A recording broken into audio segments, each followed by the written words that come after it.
안녕하세요. 캐면 클수록 재미있는 토목기술 톡, 캐캐토톡이죠. 고정 컨텐츠로 만들고자 저희 대학생위원회에서 굉장히 노력을 하고 있는데요. 이전 고덕대교에 이어서 두 번째 캐캐토톡입니다. 안녕하세요. 저는 오늘의 리포터를 맡은 제17대 대한토목학회 대학생위원회 회장을 맡고 있는 건국대학교 남규리입니다. 오늘 저희 인터뷰 계기를 간단하게 말씀드린 뒤에 바로 인터뷰로 넘어가 보도록 할게요. 한참 전공 공부를 하고 있을 2, 3학년 저희 동기 선후배님들 그 이상부터는 한 번쯤은 다 들어보셨을 것 같아요. 오늘의 주제는 바로 TBM 공법입니다. 제가 이해하기로는 쉴드 TBM과 오픈 TBM 이렇게 나뉘는데 펄 같은 땅 있잖아요. 그 밑에 뭘 짓거나 할 수도 없는 땅일 것 같은데 그 밑에 터널을 뚫는 공법이라는 거예요.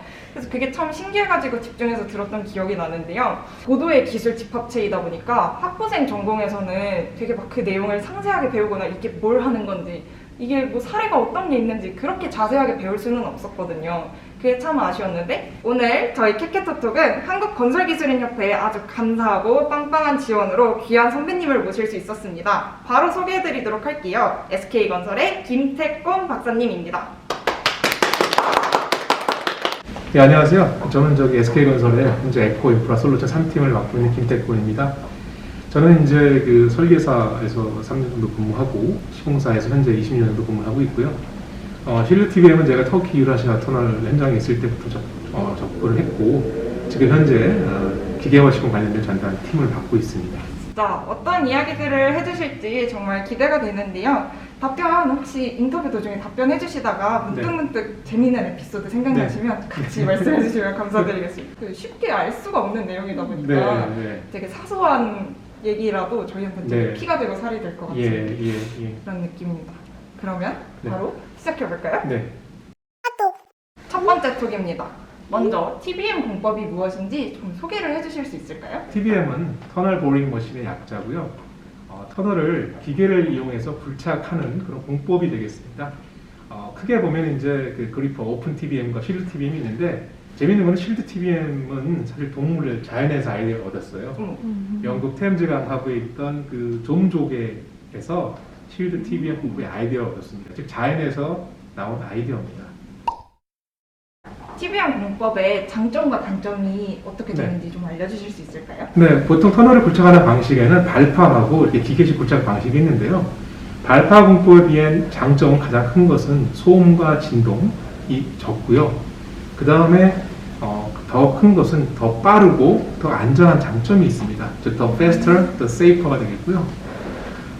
따라서 도심지와 같이 민원과 그 다음에 안전이 요구되는 그런 터널링 시공에는 최근에는 TBM 공법을 이용한 그런 터널 굴착 방법이 전 세계적으로도 활성화되고 있고 국내에서도 이제 많은 연구와 그리고 실제 실행을 하고 있습니다. 그러면 대표적으로 TBM 공법으로 시공된 터널을 몇 가지만 좀 소개해 주실 수 있을까요? 네, 기계식으로 굴착을 하기 때문에 일단 우리가 접근하기 힘들었던 챌린징한 그런 프로젝트들이 많이 있는데요. 예를 들면 제가 있었던 터키 유라시아 해저 터널의 경우에는 수압 약 100m 하부의 해저 터널을 발파를 하지 않고 TBM이나 장비를 이용해서 무려 3.34km라는 터널을 저희가 16개월 만에 굴착을 성공적으로 완수한 경험이 있습니다. 이처럼 기계를 이용한 터널 굴착은 그동안 우리가 발파로 접근하기 힘들었던 어떤 그런 가혹한 상황에서도 안전하고 그리고 빠르게 굴착할 수 있는 장점이 있습니다. 이때 가장 중요한 것은 장비를 그 현장 조건에 맞게 제작하는 겁니다. 그래서 TBM 기술이라면 여러 가지가 있겠지만 어쨌든 가장 중요한 것은 지질과 장비를 이해하고 그거에 맞게 주문 제작해서 안전하고 빠르게 굴착하는 것이 할 수 있겠습니다.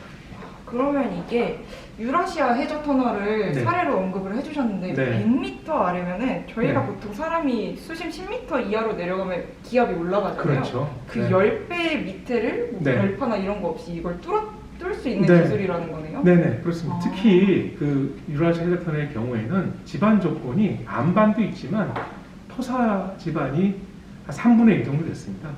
토사 굴착을 발파를 이용해서 할 수는 없죠. 그리고 또 물이 들어온 상태이기 때문에 굉장히 위험한 상황에 처하게 되죠. 이때 우리가 이제 제작한 실드 TBM을 이용을 해서 안전하고 빠르게 굴착할 수가 있었습니다. 점점 내용이 궁금해지는데요. 네. 바로 다음 톡으로 넘어가 보도록 할게요. 두 번째 톡입니다. TBM 장비를 보셨을 텐데요. 이게 앞쪽이 막혀 있습니다. 그래서 이게 뚫는데 앞에 뭐가 있는지 알 수가 없어요. 근데 이게 혹시 앞에 뭐 네. 물이 나올지 흙이 네. 나올지 안반이 나올지 어떻게 예측하시나요? 먼저 터널을 구축하기 전에 가장 중요한 것은 땅 속에 있는 그 구조물 혹은 지작물을 이해하기 위해서 지반 조사를 먼저 수행하는 게 중요합니다. 지반 조사를 수행하는 방법에는 뭐 시추 조사도 있고요. 그다음에 시추공과 시추공 사이의 불확실성을 예측하기 위해서 물리 탐사라는 방법을 이용하죠. 자, 그런 상황을 먼저 우리가 전반적인 기본 정보를 가지고 있고, 그 다음에 장비를 굴착하면서 장비 안에도 또 실시간으로 물리 탐사를 이용해서 전방에 있는 지질 상태를 예측할 수가 있습니다. 그리고 또 장비에도 저희가 이제 프로브 드릴이라고 해가지고 시추 장비를 달거든요. 그래서 직접 또 확인을 통해서 전방에 있는 상태를 예측할 수 있고요. 최근에는 장비가 반응하는 정도, 즉 결국엔 장비라는 것은 지질과 반응을 해서 굴진을 하는 거기 때문에 장비가 지질과 반응해서 나온 여러 가지 데이터를 가지고 이가 어떤 상태일까를 예측을 하고, 이것들이 향후 전방 지질과 그 다음에 내가 어느 정도 더 굴진해 나갈 수 있는지 의사결정할 수 있는 그런 툴들이 최근에 많이 개발되고 있고, 앞으로 인공지능이나 이런 기술을 통해서 더욱더 활성화될 것으로 예상이 됩니다. 감사드립니다. 네, 물리 탐사도 하시고 네. 이게 하면서 기계에서도 집안 앞을 예측한다는 게 좀 인상이 깊었는데요. 그러면은 또 이어서 한번 여쭤보면 좋을 것 같은 게 있습니다. 요새 건설 현장에 스마트화가 굉장히 빠르게 일어나고 있다, 이런 기사들도 조금 접하고 있는데요. TBM 공법도 이런 스마트 기술들이 도입이 되고 있나요? 네. TBM 프로젝트의 특징은 세 가지 요소의 성공률이 달려 있습니다. 첫 번째는 굴착해야 되는 대상 지질이고요. 두 번째는 그에 필요한 장비, 마지막으로는 사람이겠죠. 그런데 이 스마트 관련된 기술, 또 디지털 트랜스포메이션 같은 기술이 발전하게 되면 결국 기계가 더 똑똑해진다는 얘기가 되겠죠. 그 얘기는 결국 사람의 역할이 줄어든다는 얘기가 될 겁니다. 따라서 향후에는 TBM도 스스로 앞에 전방 지질을 판단해서 갈 수 있는 어떤 자율주행 TBM이라든지, 그리고 그 세그먼트를 설치를 할 때 이제 무인으로 설치할 수 있는 기술이라든지, 그리고 가장 중요한 것은 더 이상 사람이 어떤 그 터널 안에 들어가지 않고 지상에서도 이제 작업할 수 있는 그런 어떤 환경들, 그게 또 이제 결국 안전하고도 연관이 되겠죠. 그런 기술들, 그리고 연속적으로 굴착할 수 있는 어떤 그런 기술들, 이런 것들이 활성화될 것이고, 이거는 결국 뭐냐면 시간을 얼마나 단축을 시키느냐, 결국 시간 단축 게임 체인저로서의 어떤 그런 기술들이 TBM 기술에서의 어떤 선도적인 역할을 할 것으로 예상이 됩니다. 감사합니다. 여기서도 자율주행이 나옵니다. 네, 이어서 세 번째 톡입니다.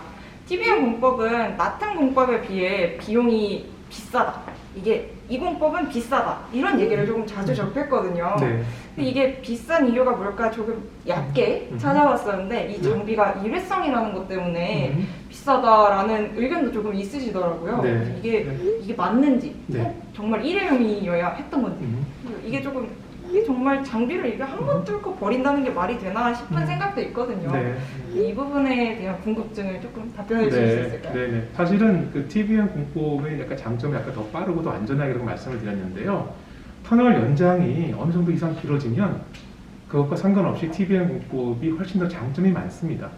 근데 이제 그렇지 않고 연장이 작게 되면 장비를 구매하는 비용 때문에 코스트가 올라갈 수 있지만, 최근엔 도심지 같은 경우에는 이런 공사비 외에도 사회 환경적인 그런 비용까지 고려하게 되면 TBM이 훨씬 더 경제적인 공법이라고 할 수 있겠죠. 포괄적으로 경제적인 공법을 할 수가 있겠습니다.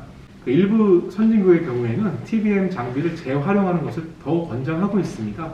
그 이유는 뭐냐면 자원을 재활용한다는 측면도 있고요. 그리고 또 CO2를 저감하는 효과가 있습니다. 하지만 이제 재사용한다고 해서 막 만드는 건 아니고요. 당연히 품질에 대한 보증은 확보가 되게 하고 있습니다. 그리고 이제 이런 것들을 재활용할 수 있는 TBM 장비가 이제 활성화되기 위해서는 결국 제도적인 장치가 중요한 것 같습니다. 예를 들어서 바치에서 TBM 단면을 픽스를 시켜준다고 한다면 동일한 장비, 동일한 직정에 어떤 장비를 활용함으로써 이런 것들이 서로 이제 부품도 교환할 수가 있고 서로 이제 그 활성화될 수 있는 그런 시장이 열리지 않을까 이렇게 생각을 합니다. 아, 그러면 꼭 일회용은 아니었던 거네요? 네, 그렇습니다. 아, 예. 이게 다시 재조립을 할 수도 있는 거고, 네네. 저희 뭐 발주처에서 네, 똑같이 네. 해주신다면 그대로 쓸 수도 있는 거고요. 네, 네. 아, 네. 사실은 그게 이제 리퍼비시라는 개념이 있고 리매니팩처라는 개념이 있습니다. 리퍼비시라는 건 뭐냐면요, 동일한 TBM을 다시 한번 좀 기름치고 닦고 해가지고 사용하는 게 리퍼비시 TBM의 개념이고요. 리매니팩처링의 개념은 그 TBM 부품을 다 해체에다가 다시 여러 가지 부품들, 유사 부품들을 다시 조립을 해서 새롭게 만드는 그런 방법이 되겠습니다. 이게 그러면 꼭 네. 좋네요. 좋은 장비였네요. 오늘의 캐캐토톡 김태곤 박사님과 함께 해봤는데요. 학부 수업 텍스트로만 접했던 TBM에 대해서 좀 더 실감나고 자세한 얘기를 들어볼 수 있었습니다. 선생님 오늘 인터뷰 괜찮으셨나요? 너무 괜찮았습니다. 감사합니다. 혹시 영상을 보시고 TBM에 대해서 더 궁금하신 점이 생겼다거나 혹은 다음에는 어떤 전문가분을 한번 영상에 모셔봤으면 좋겠는지 요청사항 있으시면 댓글로 남겨주세요. 저희가 최대한 수렴해서 열심히 기획해 보도록 하겠습니다. 그러면 오늘은 여기까지 할까요? 네. 네. 좋아요. 구독, 알림 알림 설정해 설정까지. 주세요. 안녕. 안녕.